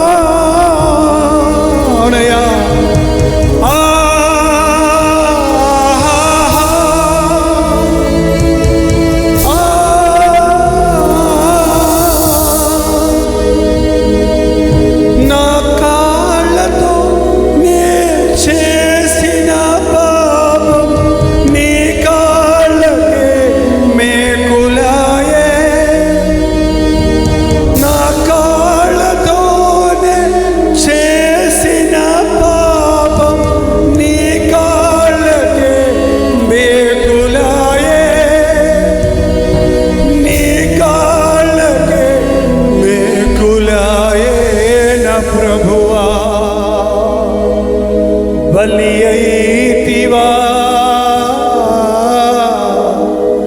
నన్ను బ్రతికించినావా వెలి అయితివా నన్ను వెలిగించినావా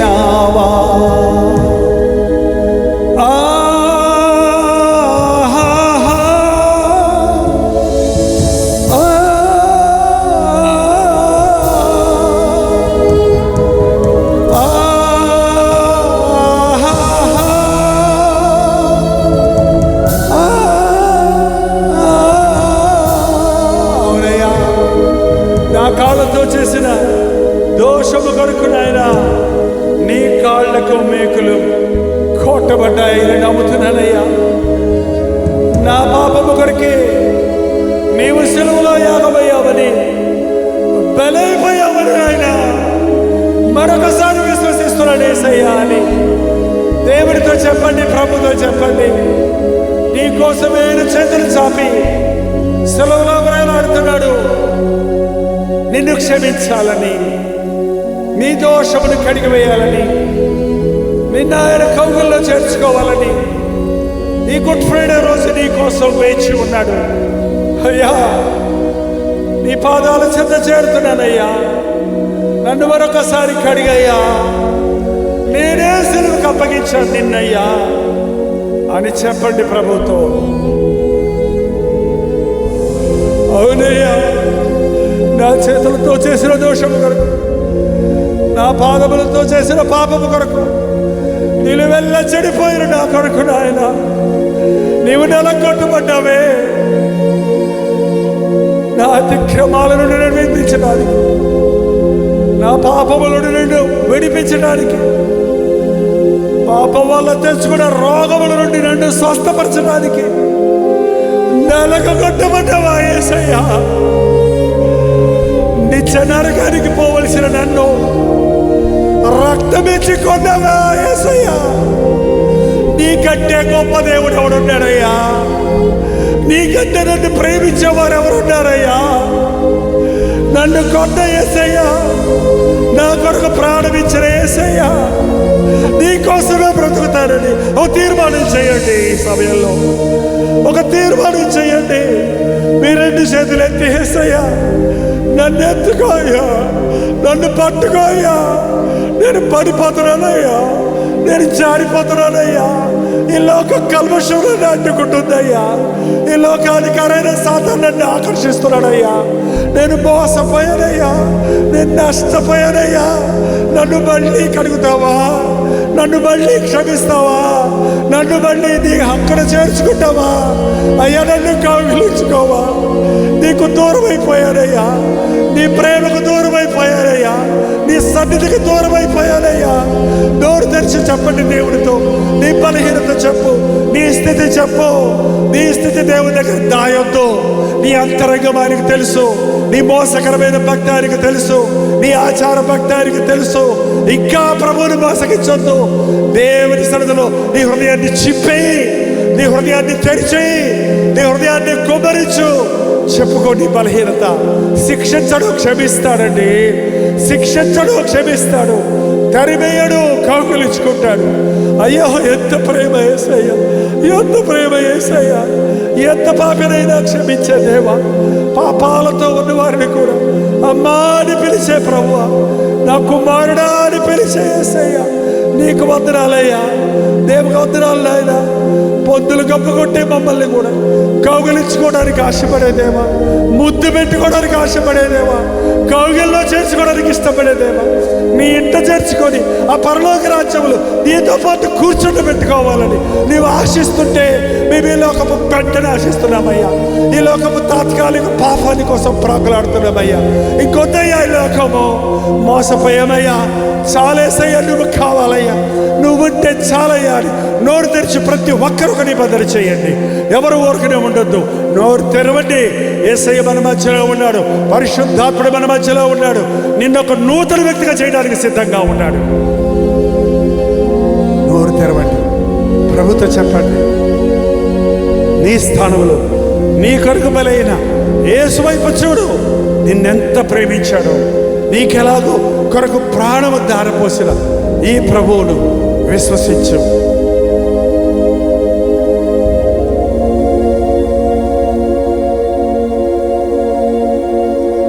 నిలువెల్ల నేను చెడిపోగదేవా, ఓడలేలిగేను నీదు. అవునయ్యా, నిలువెల్ల నేను చెడిపోగదేవా, ఓడలేలిగేను నీదు. ఓడలేలిగేను ప్రభువా, బలి అయితివా, నన్ను బ్రతికించినావా. అవునవును, వెలి అయితివా, నన్ను వెలిగించినావా.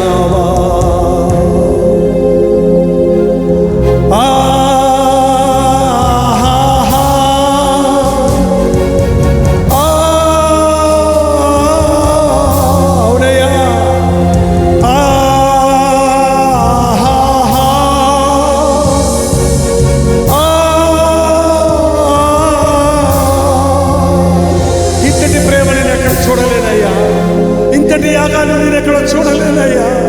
నాలాంటి పాపి కొరకు నీవు సిలువ ఎక్కడ వేంటయ్యా. ఇది ఎంత అద్భుతమయ్యా, ఇది ఎంత ఆశ్చర్యమయ్యా, ఇది ఎంత గొప్ప కార్యం నా కొరకు చేసావేసయ్యా. నీకోసమే బ్రతుకుతానయ్యా. ఇవిగో నా చేతులు నీకోసమే వాడుకోనైనా, ఇవిగో నా పాదములు నీ సేవ కొరకే వాడుతానయ్యా. ఇదిగో నా శరీరము నీ సొత్తయ్యా. నీ ఇష్టం వచ్చినట్టు నన్ను వాడుకోడు ఆయన. సాతాను వాడుకొని నన్ను పాడు చేశాడయ్యా. నన్ను పాడు చేసి పడేశాడయ్యా. చిప్పిరిగా నా బ్రతుకు చిప్పేశాడు ఆయన. ఏమి లేని వాడిగా మిగిలిపోయాను, నిరీక్షణ లేని వాడిగా ఉండిపోతున్నాను. నన్ను కరుణించి నన్ను మళ్ళీ నీ సిలువ యొద్దకు చేర్చుకుంటావా, నీ కౌగిల్లో చేర్చుకుంటావా. ఆ తప్పిపోయిన కుమారుడు బుద్ధి వచ్చినప్పుడు తన తండ్రింటిని జ్ఞాపకం చేసుకున్నట్టు ఈరోజు యేసు ప్రభువుని జ్ఞాపకం చేసుకోవడానికి రొట్టె ద్రాక్షరసంలో పాలు పంపులు పొందుతున్నాం. ప్రసాదం కాదు ఇది. యేసుక్రీస్తు సిలువలో చేసిన యాగాన్ని నన్ను జ్ఞాపకము చేసుకొనుటకు దీన్ని చేయడం చెప్పాడు. నీ కోసమే నేను నలగగొట్టబడ్డాను. ఒక గోధుమ గింజను రోటిలో వేసి నలగగొట్టినట్టుగా మన పాపముల కొరకు, దోషముల కొరకు ప్రభు నలగగొట్టబడ్డాడు. ఒక ద్రాక్షపు గుత్తిని గానుగలో వేసి నలగగొట్టినట్టుగా ఆయన తన శరీరములోని రక్తమంతటిని, నిర్దోషము నిష్కలంకమైన రక్తమును పాప విమోచన కొరకు, నీ పాపములను కడుగుట కొరకు, నిన్ను శుద్ధి చేయడం కొరకు చిందించి ఉన్నాడు. నమ్మండి. ఈ సత్యాన్ని మరొకసారి విశ్వాసముతో నమ్మండి. ప్రభు సిలువను ఎదుర్కొనండి. వ్యక్తిగతంగా ఇదిగో సెలవులో వ్రేలాడుతున్న యేసు వైపు చూడు. నా కొరకు నీవు యాగమయ్యావా? నీ కొరకు నేను జీవిస్తాను యేసయ్యా. ఒక పద్ధతి చేయి, నోరు తెరిచి చెప్పండి దేవుడితో. నన్ను రక్తం ఇచ్చి కొన్నావా? నీ చిత్తం నేను చేస్తానయ్యా. నేను అనుకున్నది కాదయ్యా, నా చిత్తము కాదు, నీ చిత్తమే నా బతుకులో సిద్ధించును గాక.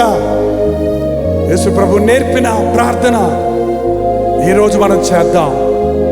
దేవుని చిత్తం ఉత్తమమైంది. ఆయన మీ కొరకు మేలుకరమైన తలంపులే కానీ హానికరమైన తలంపులు లేవు. ఆయన నమ్మిన వారిని వదిలిపెట్టేవాడు కాదు. ఆయన నమ్మిన వారిని ఆకలి కొననివ్వడు. సింహపు పిల్లలు లేమి కలగ ఆకలి కొట్టవి కానీ యెహోవాని ఆశ్రయించిన వారికి ఏ మేలు కొదవడదు. లోకానికి భయపడుతున్నావా? లోకపు డబ్బు ఆకర్షిస్తుందా? యేసు వైపు చూస్తే, యేసులోని బుద్ధి విజ్ఞాన సర్వ సంపదలు నువ్వు గుర్తిస్తే ఈ లోకం పెట్టగా ఉంటుంది. నీ లాభాలన్నీ నష్టాలుగా ఎంచుకోగలుగుతావు. ఎంత గొప్ప దేవుడు నిన్ను ప్రేమిస్తున్నాడు, నీకోసం ఏకమయ్యాడు. నేనుండి స్థలంలో మీరును ఉండేలాగా మరల వచ్చి తీసుకెళ్తానన్న ప్రభు త్వరలో రాబోతూ ఉన్నాడు. సిద్ధమా? సిద్ధంగా ఉన్నానయ్యా. రెండు చేతులు ఎత్తి ప్రభుతో నోరు విప్పి చెప్పండి, నోరు విప్పి చెప్పండి. కొన్ని క్షణాల్లో ప్రభు బలలోకి వెళ్తున్నాం. పరిచారకులు దయచేసి ముందుకు వస్తుండగా మనం నోరు విప్పి చెబుదాం. పరిచారకులు కూడా మీరు పనిచేస్తున్న ప్రభువును హృదయంలో మీరు దేవునికి సమర్పించుకుంటూ ఉండండి. ప్రతి ఒక్కరూ నోరు తెరిచి ప్రభుతో చెప్పండి. సిలువ వైపే చూడండి. నిలువెల్ల నేను చెడిపోగదేవా, ఒడలేల నలిగేను నీదు. నిలువెల్ల నేను చెడిపోగదేవా, ఒడలేల నలిగేను నీదు. ఒడలేల నలిగేను ప్రభువా, బలి అయితివా, నన్ను బ్రతికించినావా. అవునయ్యా, బలి అయితివా, నన్ను వెలిగించినావా. నా మనోనేత్రాలు వెలిగించావు ప్రభువా. నీ సిలువ దృశ్యాన్ని, నీ సిలువ దర్శనాన్ని నేను చూసినట్లుగా నా మనోనేత్రాలు తెరువు నాయనా.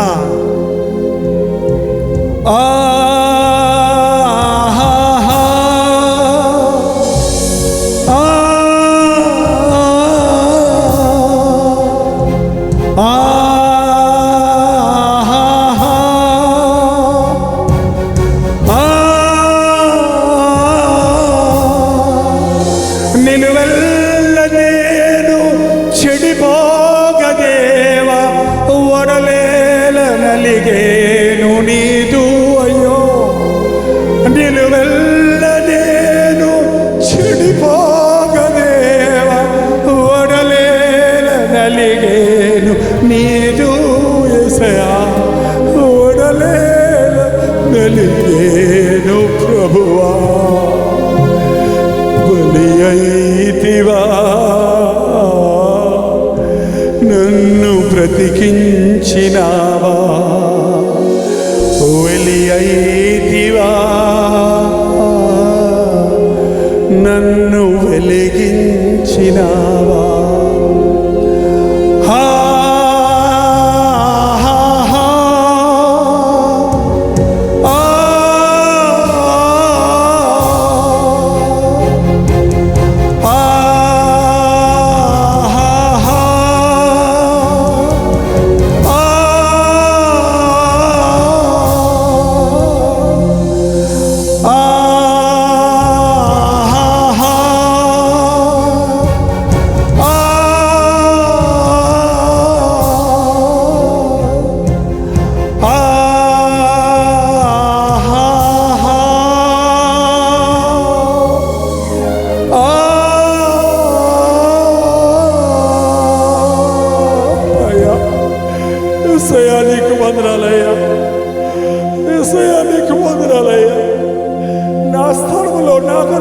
చేసిన ఈ యాగము కొరకు వందనములయ్యా. శిలువ యాగము కొరకు వందనములయ్యా. నా నిందను, నా అవమానాన్ని, నా పాపమును, నా శాపను భరించి నన్ను విమోచించిన కొరకు నాయనా నీవు బలైపోయి నన్ను బ్రతికించాలని, నిరంతరము నీ రాజ్యంలో ఉండాలని ఎంత ప్రేమ నా పట్ల. నేను నిన్ను ఇంకా ఎరగక ముందే నేను నిన్ను దూషించిన, నేను నిన్ను నిర్లక్ష్యపరిచిన, ఇంకా నన్ను ప్రేమిస్తున్నావే. ఊహ కదదయ్యా ఈ ప్రేమ, అర్థం కాదయ్యా మాకు ఈ ప్రేమ. మా సొంత వారే మమ్మల్ని ప్రేమిస్తలేదే, మా ఇంటి వారే మమ్మల్ని ప్రేమిస్తలేదే, మేము ప్రేమించిన వాళ్ళే మమ్మల్ని ప్రేమిస్తలేదే. మేము నిన్ను ద్వేషించిన, మేము నీకు శత్రువులుగా ఉన్నా, మేము అపహసించిన, నీవు ఇంకా మమ్మల్ని ప్రేమిస్తున్నావా? ఎంతటి ప్రేమ యేసయ్యా. ఈ ప్రేమని ఈరోజు చుర్రుకుంటున్నామయ్యా. ఈ ప్రేమని ఈరోజు గుర్తిస్తున్నామయ్యా. ఇంకా ఎవరైనా నేత్రాలు తెరవకపోతే, ఇంకా ఎవరైనా హృదయాన్ని కఠినపరుచుకుంటుంటే, నజరేయుడైన యేసుక్రీస్తు నామములో మోయబడిన ప్రతి హృదయాన్ని తెరిచినాము నాయన.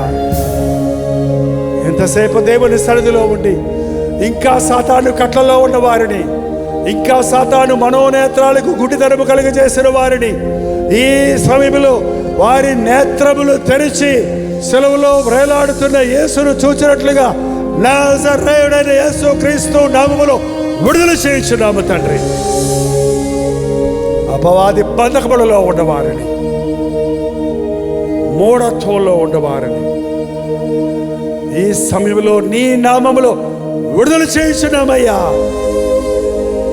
ఈ సులభ దర్శనం పొందిన వారు ఆనాటి పౌలు వలె రోషం కలిగి నీ సాక్షులుగా బ్రతకడానికి సహాయం ఇచ్చింది. నిన్ను నమ్మామని చెప్పే మేము, నా కోసమే యేసయ్య సిలువలో ప్రాణమిచ్చాడని నమ్మే మేము వెనుకున్న వాటిని మర్చి ముందున్న వాటి కొరకు వేగిరపడటానికి సహాయం ఇచ్చింది. పాపమును విడిచి, యవ్వనేచ్ఛలను విడిచి, లోకాశలను విడిచి ప్రభువునకు ప్రార్థన చేయు వారితో కూడా నీతిని, ప్రేమను, సమాధానమును, విశ్వాసమును వెంటాడుటకు సహాయం చేయి నాయన. ఈ రొట్టె ద్రాక్షరసంలో మేము పాలు పంపులు పొందుతుండగా మరొక్కసారి మమ్మల్ని శుద్ధీకరించయ్యా.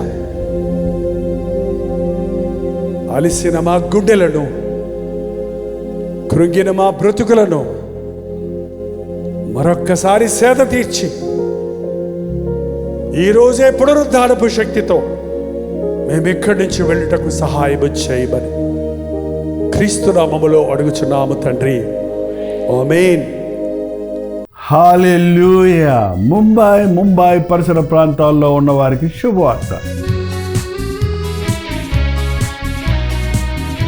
ప్రభుత్వమైతే ఏప్రిల్ 14వ తారీఖున ధారావిలోను, అలాగే ఏప్రిల్ 15వ తారీఖున గోరెగాన్లోను 2 స్థలాల్లో 2 ఈవినింగ్ గెట్ టుగెదర్స్ను ఏర్పాటు చేస్తున్నాం. హిందీలో వాక్యం వింటున్న మిమ్మల్ని, తెలుగు వారిని, తమిళ వారిని, ఇతర భాషల వారిని కూడా వాక్యం ద్వారా బలపడుతున్నటువంటి మిమ్మల్ని ముఖాముఖిగా చూడాలని, మీకోసం ప్రార్థన చేయాలని ఆశతో దేవుని సన్నిధిని మనమందరం అనుభవించి ప్రభు ఇచ్చే సందేశాలను ఆలకించడం ద్వారా, ప్రభువును స్తుతించి ఆరాధించడం ద్వారా గొప్ప ఉజ్జీవాన్ని చూడాలని ప్రార్థనిస్తున్నాం. మీరును ప్రార్థన పూర్వకంగా రండి. గమనించండి, ఏప్రిల్ 14వ తారీఖు ధారావిలో మార్నింగ్ స్టార్ స్కూల్లో సాయంత్రం 10 గంటల నుంచి సాయంత్రం 6 గంటల నుంచి 10 గంటల వరకు ఒక సెషన్. అలాగే 15వ తారీఖు బుధవారం సాయంత్రం 6 గంటల నుంచి 10 గంటల వరకు గోరెగాడ్లో మరొక గెట్ టుగెదర్ ఏర్పాటు చేస్తున్నాం. మీకు ఏది అనుకూలమో లేక 2 స్థలాలకి వచ్చి పరిపూర్ణంగా దీవించబడండి. ధారావి చిరునామా గమనించండి. Morning star school near Sion railway station, Dharavi, Mumbai. April 14వ తారీఖు సాయంత్రం 6 గంటల నుంచి 10 గంటల వరకు. ఇంకా ఈ విషయమై వివరాలు కావాలంటే QR కోడ్ స్కాన్ చేసుకోండి, లేక ఈ నెంబర్కి మీరు కాల్ చేసి వివరాలు తెలుసుకోండి. అలాగే ఏప్రిల్ 15వ తారీఖు గోరేగాన్లో మహారాష్ట్ర విద్యా హాల్, మోతీలాల్ నగర్, గోరేగాన్ వెస్ట్, ముంబై సాయంత్రం 6 గంటల నుంచి 10 గంటల వరకు మాత్రమే రండి. ముఖాముఖిగా మీరు చూడటానికి, మీకోసం ప్రార్థించడానికి అవకాశాన్ని కలుగజేయండి. ఈ 2 రోజుల గెట్ టుగెదర్లు ఏర్పాటు చేస్తున్నాం. ఈ విషయాలు గుర్తుపెట్టుకోండి. రండి, మీ స్నేహితుల్ని, బంధువుల్ని అందరినీ ఆహ్వానించండి. అత్యధికమైన దీవెనలు పొందండి. తప్పకొస్తారు కదా.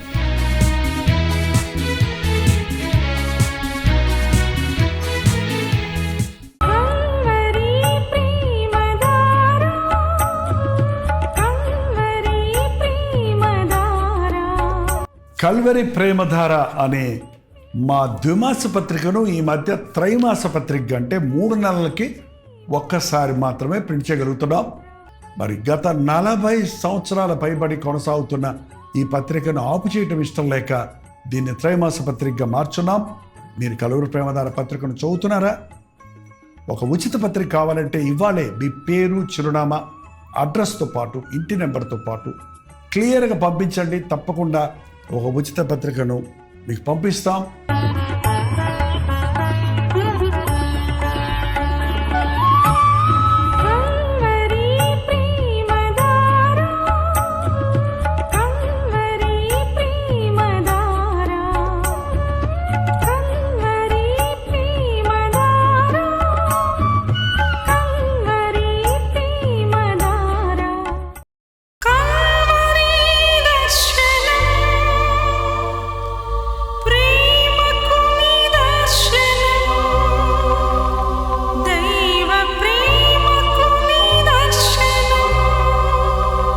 తెలుగు, తమిళ, హిందీ, మలయాళం, బెంగాలీ, ఒరియా అనే 6 భాషల్లో టెలివిజన్ ప్రోగ్రామ్స్ కొనసాగుతూనే ఉన్నాయి. భారభరితమైన పరిచయంలో మీరు సహకరించాలని ఆశిస్తే, ప్రభు మిమ్మల్ని ప్రేరేపిస్తే మీ విరాళాలు, కానుకలు పంపించవచ్చు. అవి నేరుగా టీవీ ఛానల్స్కి వెళ్తాయి. అందులో ఏది మేము మా సొంత ఖర్చుల కొరకు ముట్టుకోవటం లేదు, వేరే పరిచయ కొరకు ముట్టుకోవటం లేదు. టెలివిజన్ పరిచయలో ఇంకా సువార్త వెళ్ళని వారికి అది అందించాలని ఆశతో ఒక 20 సంవత్సరాలుగా కొనసాగుతున్న పరిచయం కొరకు ప్రార్థించండి. మీ సహకారాన్ని అందించండి. ఈ విషయం మీకు ఇంకా వివరాలు కావాలంటే 89393939 అనే నెంబర్కి మార్నింగ్ 10 నుంచి ఈవినింగ్ 10 లోపల మీరు ఫోన్ చేయండి. వివరాలు మీకు తెలియజేస్తాం.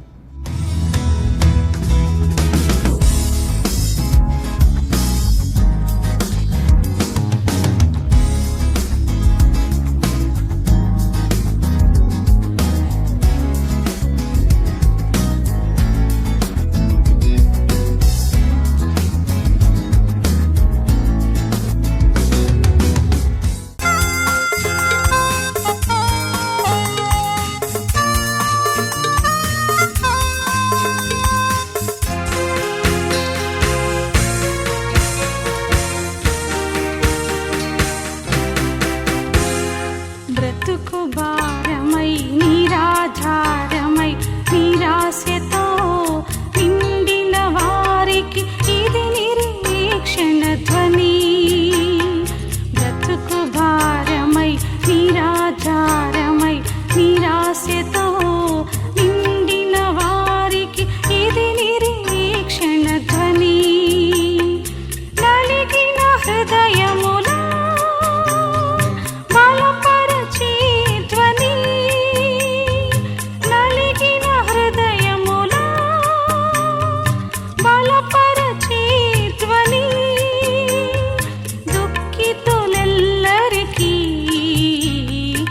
ఇది ఆదరణ ధ్వని. దుఃఖితులెల్లరికీ